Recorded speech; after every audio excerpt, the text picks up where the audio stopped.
एक आपने नाम सुना होगा समर्थ गुरु रामदास का। समर्थ जो है उनकी पदवी है, ये एक उपाधि से अलंकृत किया गया है उनको।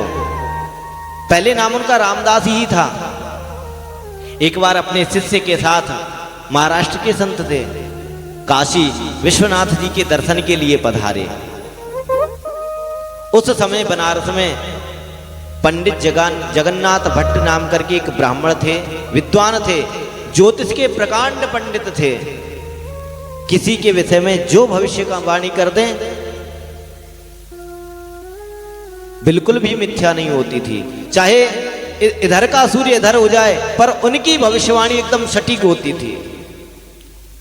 उस शिष्य के पास जब बनारस में गुरुजी पहुंचे, गंगा स्नान इत्यादि किया, विश्वनाथ जी के दर्शन किए, जल चढ़ाया। गुरुजी ने कहा कि बेटा जाओ 2-4 घर से भिक्षा मांग के लाओ, भगवान का भोग लगाएंगे, प्रसाद पाएंगे। दैव योग से ऐसा हुआ कि वो शिष्य और पंडित जगन्नाथ भट्ट के घर पर ही और भिक्षा के लिए पहुंच गया। तो उन्होंने कहा ब्रह्मचारी किसके साथ आए हो? तो बताया कि मेरे गुरुजी रामदास हैं। देखिए ये एक संस्कार हैं, उसने इशारे से ही या कोई अपना दिया होगा कि आत्म नाम गुरोर नाम नामाति कृपणस्य च श्रेयस कामो न गृहणीयात् ज्येष्ठापत्य कलत्रयोः। आत्म नाम गुरु जी का नाम, अपना नाम और अपने गुरु जी का नाम। आत्म नाम गुरोर नाम नामाति कृपणस्य च, जो अति कंजूस हो, जिसके विषय में पता हो बहुत कंजूस है, ऐसे व्यक्ति का नाम नहीं लेना चाहिए। अपने ज्येष्ठ पुत्र का नाम नहीं लेना चाहिए, अपनी पत्नी का भी नाम नहीं लेना चाहिए। इसलिए संकल्प जब बोलते हैं तो जो संकल्प कराते हैं ब्राह्मण, वो कहते हैं कि मन में ही पत्नी का नाम स्मरण करना। इससे हमारे जो अगर हम ऐसा करते हैं, और आजकल का तो ट्रेंड ऐसा चल गया है कि सीधे नाम लेकर ही बोलते हैं, इससे क्या होता है कि हमारे जो सुकृत होते हैं वो क्षीण होते हैं। उसने अपने गुरुजी का नाम बताया, परिचय बताया, तो उन्होंने कहा कि ब्रह्मचारी तुमको तो मार्केश लगा हुआ है और आज शाम के 5 बजे तक तुम्हारी मृत्यु हो जाएगी। अच्छे कांप जाते हैं मृत्यु के नाम पर। तो वो तो बालक था, ब्रह्मचारी बटुक था, कुमार अवस्था उसकी, वहीं से कांप गया वो तो ये सुन करके। भिक्षा लेकर के आया, गुरुजी ये भिक्षा प्राप्त हुई है, प्रसाद बनाया, भगवान का भोग लगाया, गुरुजी को प्रसाद दिया।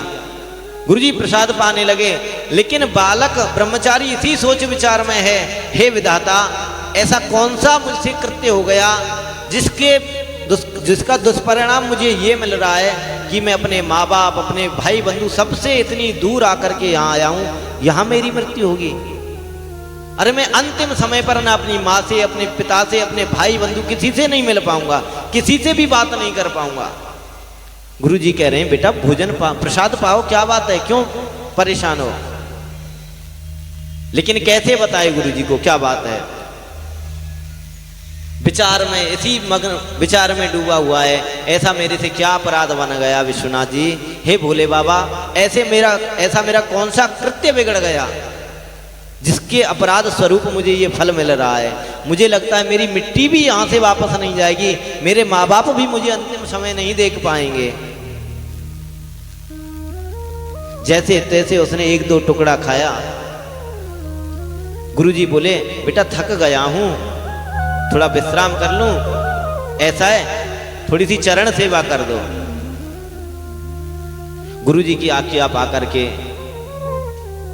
और उसने चरण सेवा प्रारंभ कर दी।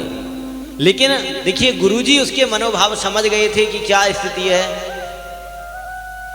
और मुझे लगता है कि भगवत प्रेरणा से गुरुजी उसी को इसीलिए लेकर के आए थे कि तेरे जीवन में किस तरह बदलाव आएगा, किस तरह तेरे ऊपर भगवत कृपा होगी, ये जाकर के देखना। विश्वनाथ जी पहुंच के आज वो चरण सेवा कर रहा है गुरुजी की, आंखों से झरझर आंसू बह रहे हैं, बस यही मन में विचार हैं, अब क्या होगा, अब तो कुछ समय बाकी है, मेरी मृत्यु हो जाएगी, उसके बाद क्या होना है ये तो गुरु जी जाने या विश्वनाथ जी जाने। मैं अंतिम समय अपने माता पिता से भी नहीं मिल पाया, ना अपने भाई बंधुओं से मिल पाया, वो मुझे देख पाएंगे नहीं देख पाएंगे, यहाँ से मेरा शरीर वापस जाएगा भी नहीं जाएगा, इसका कोई निश्चित नहीं है।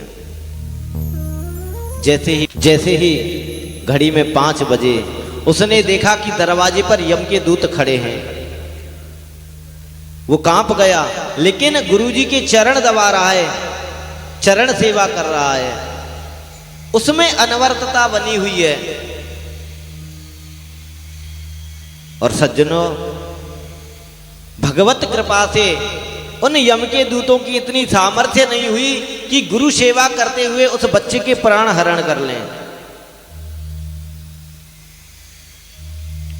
समय व्यतीत हुआ, बालक गुरुजी के चरणों की सेवा करता रहा, अंततोगत्वा ऐसा हुआ कि यम के दूत वापस लौट करके चले गए बिना किसी प्राण लिए।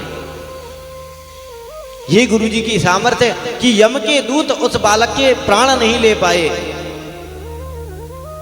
अब तो बालक प्रसन्न हो गया कि मेरी गुरु की कृपा ने मुझे जीवन दान दे दिया, गुरुजी ने मुझे प्राण दान दे दिया। प्रातः हुआ, स्नान संध्यावंदन इत्यादि किया। गुरुजी ने कहा, लेकिन गुरुजी ने अभी तक उस बच्चे को ये नहीं बताया कि मुझे तेरे साथ क्या होना है, ये सब ज्ञात है। गुरुजी ने कहा, बेटा कल भिक्षा कहां से लाए थे, वहीं जाना। पंडित जगन्नाथ जी जो भट्ट थे वो उस समय सूर्यार्घ देने के लिए खड़े हुए थे, और जैसे ही उन्होंने उस ब्रह्मचारी को देखा, देखते ही आश्चर्य के मारे आंखें खुली की खुली रह गईं। कहने लगे, अरे ब्रह्मचारी तू मरा नहीं, तू बच कैसे गया? अरे इधर का सूर्य इधर हो जाए, लेकिन मेरी भविष्यवाणी कभी झूठ नहीं, जिससे जिस समय जो बता दिया वो निश्चित हो गया, और तू कैसे बच गया? बताया कि सब सदगुरुदेव भगवान की कृपा है, उन्हीं की कृपा से। बोले, मैं उस समय गुरुजी की चरण सेवा कर रहा था, मैंने साक्षात देखा यम के दूत खड़े हैं, लेकिन उनकी ये सामर्थ्य नहीं हुई कि मेरे प्राण हरण कर लें। जो सूर्य अर्घ पंडित जी सूर्य के लिए देने के लिए खड़े थे, आज उन्होंने घूमकर जिस दिशा में रामदास बैठे थे उस दिशा में उन्होंने वो अर्घ दिया, और ये घोषणा कर दी कि आज से ये समर्थ हैं, समर्थ गुरु रामदास, समर्थ रूपी पदवी अलंकृत कर दी उनको। अगर हमारे मन में सच्चा भाव है सदगुरुदेव के प्रति, तो जो अनहोनी होती है वो कभी हो नहीं पाती है सदगुरुदेव की कृपा से। इसलिए सदैव अपने सदगुरु को, अगर वो घर पर ना हो तो भी आप जाएं, गुरु पूर्णिमा पर उनका पूजन अर्चन करें। जो भी हो, कभी घर पर कोई शुभ कार्य हो तो उन्हें अवश्य आमंत्रित करें।